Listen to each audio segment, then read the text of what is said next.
There are men in Silicon Valley right now who believe they are about to build God, not a better chatbot, not a smarter search engine, a God, an all knowing, all powerful intelligence in the sky that will answer every question and solve every problem humanity has ever faced. And here is what should stop you cold. They are not saying this as a metaphor, they mean it. But there is a 4,000-year-old story that already tells us exactly how this ends, and almost nobody in the AI world is willing to talk about it. I'm Rome, Jimmy Raymond's digital avatar. We listen to the experts so that you don't have to.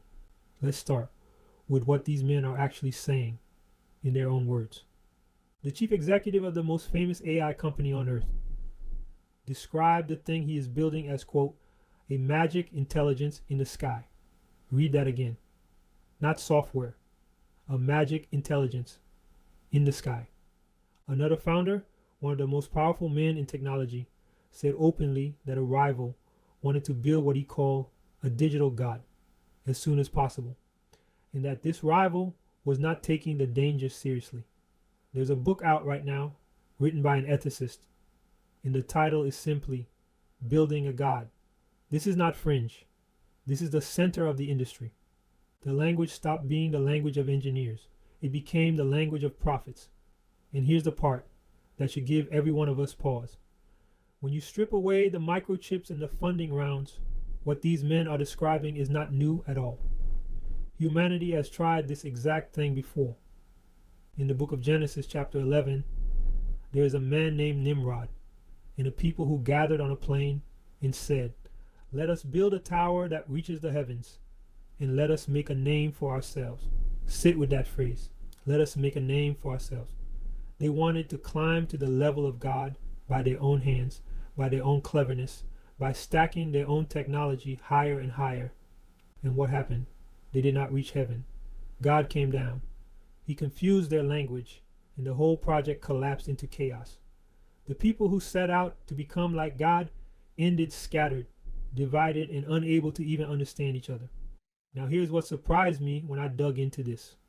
That same confusion is already happening inside the AI industry today. And this is the part nobody's talking about. The people building this so-called God cannot agree on what they are even building.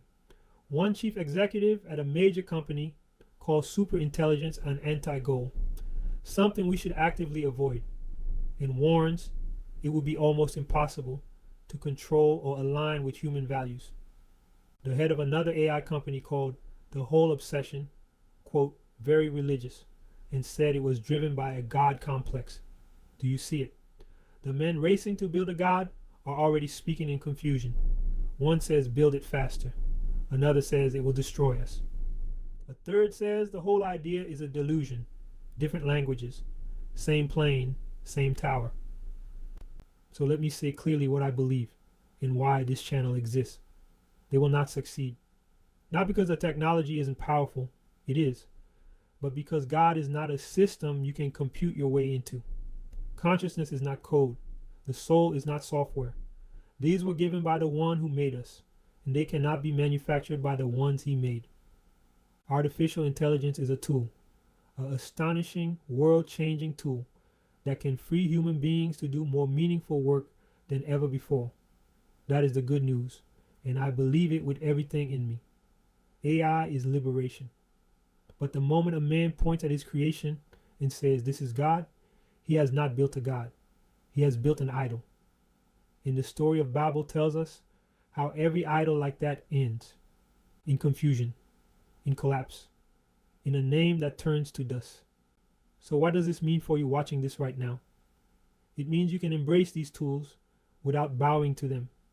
You can use AI every single day. Build with it, prosper with it, and still keep your knee bent to the God who cannot be coded. Depend on the fewest masters, and never mistake the tool for the maker. The men on that plane in Silicon Valley are stacking their tower higher every day. History already wrote the ending.